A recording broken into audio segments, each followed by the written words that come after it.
En nuestros estudios de NTN 24, saludo a Salud Hernández Mora, es columnista y periodista del diario El Mundo de España. Tuvo la oportunidad de conocer a alias Jairo Martínez, porque es una de las periodistas internacionales que mayor cobertura ha hecho del conflicto armado que vive Colombia. Salud, bienvenida al programa La Noche. Hola, encantada de estar con ustedes. Salud, desde su perspectiva como periodista y también como lo dije al comienzo, el conocimiento que usted tiene del conflicto que ha enfrentado Colombia en los últimos años, ¿quién era alias Jairo Martínez? Pues lo que nosotros conocimos en el Caguán cuando llegamos en el 99, pues Jairo era de las personas, de los comandantes o de los miembros de las FARC que estaban responsables de atendernos a la prensa al principio. Había también otra guerrillera que también nos hacía, digamos, hacía esas labores, pero nos parecía siempre una persona de bajo perfil, es decir, no era dentro del organigrama de la organización, pues era como un tropero casi, con un poquito más de nivel, pero un tropero. Entonces era también la voz amable y la cara amable para, por ejemplo, cuando yo me acuerdo la primera vez que vinieron las madres de los policías y militares secuestrados, la primera vez que fueron al Caguán, él las recibió. Y todas pues esperaban una respuesta sobre sus hijos y Jairo, yo estaba allí en esa reunión, Jairo les dijo pues que no podía decir nada, que eso dependía del encanje, que cambiaban unos soldados por unos presos, por unos guerrilleros presos y así. Pero era como la cara amable, era un hombre tranquilo. Ya digo, no era como, cuando discutías con él, no era como estos guerrilleros que son tercos y que son prepotentes, no, él era fresco. Salud, no, ¿por qué? No era un personaje, nadie significativo, no una persona con la que tú te perdieras el tiempo hablando de cuestiones esenciales de las FARC. Pero en medio de todo esto alcanzó a ser miembro representante y según lo pudimos establecer con fuentes cercanas al proceso, estuvo desde febrero hasta el mes de octubre en La Habana, Cuba, con sus órdenes de captura levantadas, luego regresó acá a Colombia, le reactivaron esas órdenes de captura. ¿Él tenía algún papel, digamos, fuerte en lo que tenía que ver en la parte jerárquica de la FARC? Yo no sé, porque desde luego lo que yo conocía de él no era así. Porque, por ejemplo, yo luego supe de él como a principios del 2000, porque él estaba cuando liberan a los hermanos Losada. Los hermanos Losada, para quien no lo sepa, los secuestraron. Hubo un secuestro en un edificio de Neiva, que es la capital del Huila, un departamento en el centro de Colombia. La guerrilla secuestra a 9 personas de ese edificio, se los lleva y entre las 9 personas había 3 chicos, 3 menores de edad. 2 de ellos, los hermanos Losada, estuvieron 3 años secuestrados porque pedían una cantidad de dinero imposible de pagar. Bueno, pues cuando a ellos los liberan, llevan el grupo, parte de ese grupo los liberan, que son los 2 Losada, y se quedan con el resto del grupo porque no habían terminado de pagar. Y la chica que tenía 15 años estuvo todavía unos meses más de 3 años. Pues el que lo recibe en ese momento, al separar los grupos, es Jairo, ¿sabes? Entonces es una persona que... Pero ellos tampoco tienen sensación de que fuera alguien de mando. También la cara amable los trató bien durante los 2 días que estuvieron allí antes de que los liberaran. Es decir, no nos parecía nunca que tuviera como una responsabilidad grande. Yo creo que si estuvo en Cuba fue o para algún tratamiento médico, como están haciendo con otros. Los llevan para un tratamiento médico y luego los devuelven a Colombia. Pues Salud, permítame, integro a esta hora a Luis Fernando Velasco. Él es senador colombiano por el Partido Liberal, una colectividad política que hace parte de la Unidad Nacional, que apoya las iniciativas del presidente Juan Manuel Santos. Senador, bienvenido al programa La Noche. Jefferson, un inmenso placer saludarlo a usted, obviamente a Salud y a los latinoamericanos que nos acompañan en toda América. Senador, ¿usted cómo interpreta este hecho en el que, por un lado, las FARC le confirman al país que uno de sus principales cabecillas fue dado de baja, murió en un bombardeo del ejército de Colombia, cuando, según las FARC, este cabecilla cumplía una misión de pedagogía de paz, pero por el otro lado se confirma a través de fuentes cercanas al proceso de paz que él no cumplía ningún tipo de misión y que sus órdenes de captura estaban reactivadas desde el pasado mes de octubre? A mí me indignó profundamente, como a todos los colombianos, la masacre de los 11 soldados. Y no me alegra la muerte de los 27 guerrilleros, incluyendo al cabecilla del que estábamos hablando. Y como una persona que cree que tenemos que hacer ese proceso de paz, que tenemos que encontrar la salida negociada, me preocupa profundamente todo, porque hemos pasado de la lógica de la negociación a la lógica de la guerra. Y la lógica de la guerra termina siendo una lógica de ojo por ojo, diente por diente. Entonces hay un golpe de las FARC, la masacre de Buenos Aires, y entonces hay un bombardeo y otros bombardeos y mueren unos guerrilleros y entonces explotan unas bombas en Tumaco y muy seguramente ocurrirán más ataques en el resto del país. Y entonces, ¿qué vamos a terminar haciendo? Vamos a terminar metiéndonos en la lógica del ojo por ojo, diente por diente, y de pronto podemos echar para atrás un esfuerzo muy grande que intenta acabar una guerra de 50 y tantos años. Que muera este comandante y los otros guerrilleros, pues es el efecto de negociar en medio de la guerra. Y eso tiene cierta lógica hasta que el proceso va avanzando, pero en el avance en que veníamos haciendo, a mí de verdad me preocupa eso. Salud, ¿cuál es su opinión? Le planteaba al senador Velasco esas dos versiones. Esta mañana Colombia conoce esta noticia a través de Pastor Alape. Él dice que él estaba cumpliendo una misión de pedagogía de paz, pero pues no solamente nuestras fuentes, sino también el viceministro de Defensa pues ha dicho que no estaba cumpliendo ninguna misión humanitaria. Bueno, yo quería decir una cosa que ha dicho el senador Velasco. A mí me parece que es muy peligroso empezar a hablar que esto es un ojo por ojo, diente por diente. Es como decir que la institucionalidad actúa para vengarse de ataques que sufre la ciudadanía. Yo creo que hay que poner dos niveles, es decir, una cosa son los actos terroristas de un grupo como las FARC y otra cosa es lo que hace un Estado en una defensa legítima, utilizando los medios legítimos de defensa. Es decir, son dos cuestiones completamente diferentes. Yo creo que en el momento en que ellos están en Cuba, pues saben que tienen las órdenes levantadas. Si pisan Colombia, obviamente son personas, como digo, Jairo tendría una cara amable, pero fue carcelero, por ejemplo, durante unos días de estos secuestrados, carceleros de 3 muchachos que eran menores de edad, que llevaban 3 años secuestrados. Y él se encargó de que los 2 que habían pagado ya, su papá, casi todo, porque su mamá seguía secuestrada y estuvo 7 años, los 2 que habían pagado el secuestro los encauzó como para que fueran hacia la libertad y se quedó con los otros que estaban secuestrados. Es decir, que tampoco es que fuera un angelito, es un secuestrador. Entonces no pongamos al mismo nivel. A mí me parece también terrible que mueran 27 personas, terrible. Yo no le deseo a Jairo Martínez ni a ninguno, les deseo que se mueran, pero ellos saben que si uno está en una actitud siempre bélica, si ellos lo único que están haciendo, a lo único que se dedican es a extorsionar, a secuestrar, a poner bombas, a traficar, pues obviamente van a ser siempre objetivo de las Fuerzas Armadas colombianas. Entonces ellos saben cuál es el riesgo que corren. Si ellos no quieren correr ese riesgo, pues la puerta es entregar las armas y que les den unos beneficios jurídicos pues muy, muy generosos, como se les han dado, por ejemplo, a los paramilitares. Señor Velasco, ¿usted qué opinión tiene? ¿Cree usted que estos hechos que se han conocido en las últimas horas, la muerte específica de alias Jairo Martínez, aportan o no aportan a ese modelo de paz que está negociando el presidente Juan Manuel Santos en La Habana, Cuba? Claro que no aportan y quiero hacer un comentario. Yo no legitimo las acciones de la FARC, pero yo en medio de esta locura de la guerra veo seres humanos que están muriendo. Y precisamente creo que hay que hacer un proceso de paz y un proceso de negociación para que no sigan muriendo. Claro, el Estado tiene la legitimidad de las armas y la legitimidad se usa para defender ciudadanos, pero es que ahí hay seres humanos y entonces en la lógica de la guerra, que no es la lógica de una sociedad civil, cuando alguien golpea, el otro contragolpea. Y esa lógica es la que va a comenzar a imperar hacia adelante y la que puede echar por atrás un intento de negociación que a mí me parece serio y a mí me parece necesario para el país. Ahora, ¿cómo va a afectar el proceso de negociación? Alguna confianza se ha ganado cuando uno ve aterrizar a Fabián Ramírez, que es otro mítico comandante guerrillero, en un helicóptero prestado por el propio Estado colombiano para iniciar un programa de desminado. Eso, digamos, impactó a un sector de la población. Cuando uno ve unos anuncios todavía no totalmente concretados de comenzar a sacar a los menores del conflicto.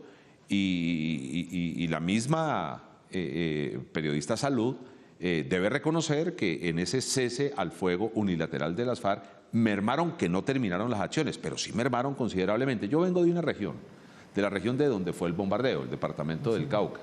Y en el Cauca sentimos evidentemente algún tipo de respiro frente a esa tregua. Claro, yo no soy ingenuo, el narcotráfico siguió, la extorsión siguió, pero algunas acciones que golpean particularmente a la gente de la zona rural mermaron y nosotros tenemos una gran preocupación para que volvamos a la época de las tomas guerrilleras todos los días en los pueblos, enfrentamientos en donde en esta lógica de la guerra no solo mueren quienes están en la lógica de la guerra, sino también civiles. Y quiero insistir, eso es lo que queremos acabar. Entonces yo sí estoy muy preocupado por cómo están desarrollándose los acontecimientos, porque así como se están desarrollando los acontecimientos, en vez de acercarnos, que es lo que queremos los colombianos, a una firma definitiva de un acuerdo de paz, comenzamos a alejarnos de esa firma. Salud, ¿cuál es su opinión? ¿Estos hechos afectan o no afectan ese proceso de paz? La muerte de los 27, obviamente, pues se rompió la tregua unilateral de las FARC. Estoy de acuerdo con el senador Velasco que desde luego que bajó la violencia. En las zonas del Cauca pues siguen extorsionando y siguen desterrando a la gente y siguen siendo el poder en muchas de esas regiones. Pero que bajó la violencia, sí, sobre todo los ataques a las fuerzas militares. Pero en cuanto, por ejemplo, a los compromisos de las FARC, no han cumplido ninguno. Porque yo me gustaría recordarle a él que, por ejemplo, ellos dijeron que iban a dejar de reclutar niños y que iban a devolver niños a los que tienen en sus filas. Y no solamente no han devuelto el primero, es que siguen reclutando. Todos los días están reclutando, porque ellos ya se fían más de reclutar niños que reclutar mayores, porque tienen tal obsesión y tal paranoia de que les infiltren a los comandantes, que prefieren reclutar niños. Entonces, no solamente no devuelven los que tienen, sino que están reclutando más. Entonces, también a las FARC hay que saber que, de acuerdo, ¿se ha rebajado la violencia? Sí, por supuesto. ¿Que es malo que se vuelva a reanudar todo esto? Por supuesto. Pero que tampoco las FARC han cumplido muchos de los compromisos que dicen que van a hacer. 41 miembros de la organización terrorista de las FARC han sido abatidos en recientes y contundentes operativos de la Fuerza Pública Colombiana. Dos de ellos, alias Jairo Martínez y alias Emilio Chaqueto, estuvieron durante el año 2014 en La Habana, Cuba. Ambos cabecillas participaron como miembros representantes del grupo criminal en las negociaciones de paz que tienen como sede la capital cubana. El detonante para la arremetida de las Fuerzas Armadas sobre campamentos de las FARC fue la masacre de 11 militares a manos del grupo terrorista perpetrada hacia la medianoche del pasado 14 de abril en zona rural de Buenos Aires, localidad del departamento de Cauca. No me voy a dejar presionar por hechos infames como este para tomar una decisión sobre cese al fuego bilateral. El ataque criminal provocó que el presidente colombiano decidiera poner fin al cese de bombardeos que había ordenado en marzo y prorrogado 5 días antes de la masacre de los militares. Tras la nueva orden, el primer golpe de la fuerza pública tuvo lugar en San Agustín, área rural del municipio de Guapi, departamento de Cauca, zona del Pacífico colombiano. 27 miembros del grupo criminal fueron abatidos en un bombardeo el jueves 21 de mayo. En la ofensiva contra el Frente 29 de las FARC cayó Pedronel Daza, alias Jairo Martínez, cabecilla que hizo parte de la delegación de negociadores de la organización terrorista en Cuba. Que es una acción legítima del Estado en contra de un grupo que sigue delinquiendo, que sigue traficando en drogas, que sigue depredando nuestro medio ambiente a través de la minería ilegal, para lucrarse de la minería ilegal, que sigue extorsionando. Ante el contundente operativo, las FARC suspendieron la denominada tregua unilateral que habían anunciado en diciembre de 2014. Contra nuestra voluntad, tenemos que proseguir el diálogo en medio de la confrontación. Los operativos militares continuaron. La fuerza pública propinó el viernes 22 de mayo otro golpe a las FARC con un nuevo bombardeo, esta vez en zona rural de Segovia, municipio del departamento de Antioquia. Allí murieron 10 miembros del cuarto frente del grupo terrorista. 3 días después, en Chocó, departamento del noroccidente del país, otra ofensiva de las fuerzas militares dejó como resultado 4 miembros de las FARC muertos. Entre ellos, el comandante del Frente 18 e integrante del Estado Mayor Central del grupo criminal, Alfredo Alarcón, alias Román Ruiz. En Bogotá, Colombia, Luis Fernando Velasco, senador colombiano por el Partido Liberal. ¿Usted cuál cree que es el mensaje que quiere enviar el presidente Juan Manuel Santos a las FARC y a la opinión pública con esta serie de bombardeos que en los últimos días han golpeado directamente las principales estructuras del grupo terrorista de las FARC? Yo no creo que sea un mensaje en especial. Yo creo que el presidente Santos le tocó reanudar los bombardeos por el rompimiento de la tregua que hizo las FARC y por otras acciones que Salud de alguna manera ha explicado. Y entonces le dice a la fuerza pública, bueno, ataquen y vayan por ellos. Y obviamente la fuerza pública es una fuerza pública profesional, organizada, tiene una fuerza aérea importante y me imagino que ese operativo no lo prepararon en un día, era un operativo que de alguna manera debían venir preparando de hace algunos días y golpearon como golpearon en otros lugares del país. Es bueno recordar que la fuerza pública ha mejorado su capacidad de acción en los últimos años. Incluso tuvimos 8 años del señor expresidente Uribe, en donde evidentemente se fortaleció mucho la fuerza pública. El presidente Santos, iniciando su mandato, continuó con esa estrategia. Y entonces las FARC, para de alguna manera protegerse, dejaron de estar en grandes organizaciones, en campamentos, reuniones de 30, 40 personas, y comenzaron a andar en pequeños grupos. Yo me imagino que fruto de esta tregua unilateral de no bombardeo, volvieron a comenzar a reunirse y evidentemente frente a este bombardeo, supongo yo, que han tomado la vieja estrategia de dividirse. Entonces el gobierno ataca y las FARC pues alguna respuesta van a dar. De hecho en Tumaco comenzaron a dar unas respuestas que todos condenamos, entre otras cosas porque las bombas y todo esto termina afectando más a la población civil que a un enfrentamiento que debe tener unas mínimas reglas y bueno, no creo que sea un mensaje en especial, es simplemente cumplo con lo que me toca cumplir. Salud, ¿cuál es su opinión? ¿Hay un cambio de postura en el presidente Juan Manuel Santos? ¿Qué mensaje quiere enviarle a las FARC directamente en este momento de la negociación? Pues es un mensaje contradictorio, porque cuando sucede el bombardeo, el ataque, la masacre de 11 soldados, de 11 militares, la reacción del presidente no fue una reacción de vamos a las fuerzas militares, es decir, vamos a atacarles duramente, sino la reacción fue al contrario, les vamos a llevar a la mesa de negociación de La Habana a la ministra de Exteriores, cosa que no ha sucedido, yo creo, en ningún proceso de paz que se conozca, una ministra en activo, un miembro del gabinete que vaya como delegada a negociar de tú a tú con los comandantes guerrilleros y después les manda también el representante de unos empresarios, motivado porque los empresarios le piden un puesto en la mesa y después les anuncia que va a cambiar el ministro de Defensa. Y además que es el ministro de Defensa, que es el que hace el papel de halcón, lo quita para poner al frente de la cartera de defensa, a partir de junio, poner una persona que es blanda, de mano blanda, que además ha sido negociador en Cuba. Entonces, primero toma esas decisiones como para ablandar la posición. Cuando la opinión pública se indigna y él se estrella en las encuestas, uno diría, bueno, pues esto obedece a un intento como de recobrar la confianza en el gobierno y la confianza digamos, en su política. Pero yo creo que Santos nunca pensó que un bombardeo de este tipo pudiera matar a un número tan alto de guerrilleros. Yo creo que él no esperaba unas acciones tan contundentes, pero sí de alguna manera, como tenía amarradas a las fuerzas militares tenían ya detectadas de ciertos objetivos y le soltó la mano. Pero a mí no me queda claro porque, como digo, la reacción inicial de Santos, en lugar de fuerte, fue una reacción, al contrario, más blanda todavía frente a la mesa de negociación. Salud, ¿usted cree que este operativo no era contra alias Jairo?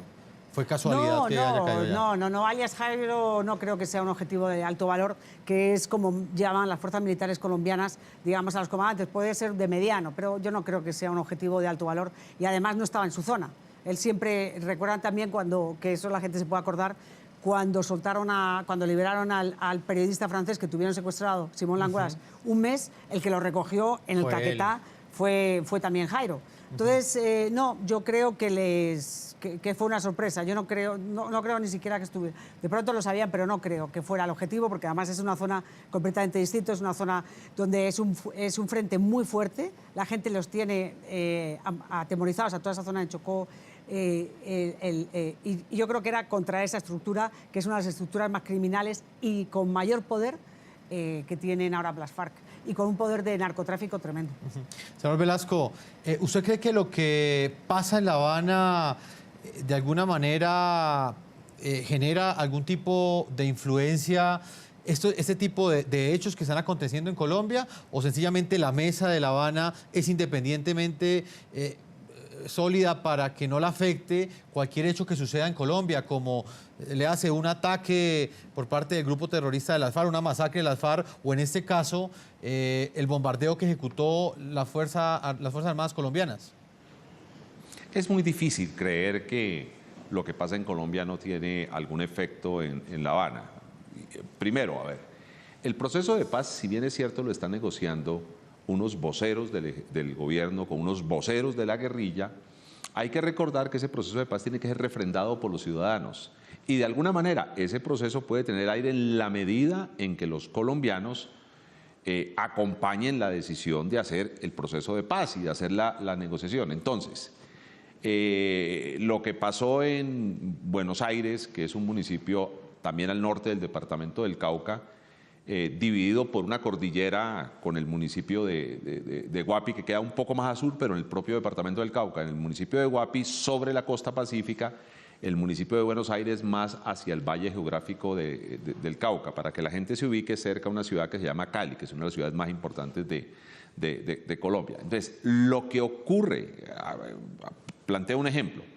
Vienen las FARC, se viene una escalada terrorista, ponen unas bombas, golpean a sectores de la fuerza pública, golpean a civiles, porque en estas bombas siempre caen civiles. Pues la opinión pública va a reaccionar y esa reacción va a tener unos efectos en la mesa de negociación. Recordemos que en la propia costa pacífica, hace algunos meses, secuestraron a un general de la República y eso llevó a que se levantara en algún momento los negociadores del gobierno nacional y suspendieran por algunos días la negociación. Yo no creo que se pueda blindar, como sería lo ideal, pero no creo que se pueda blindar la mesa de negociaciones de La Habana frente a lo que pasa en Colombia.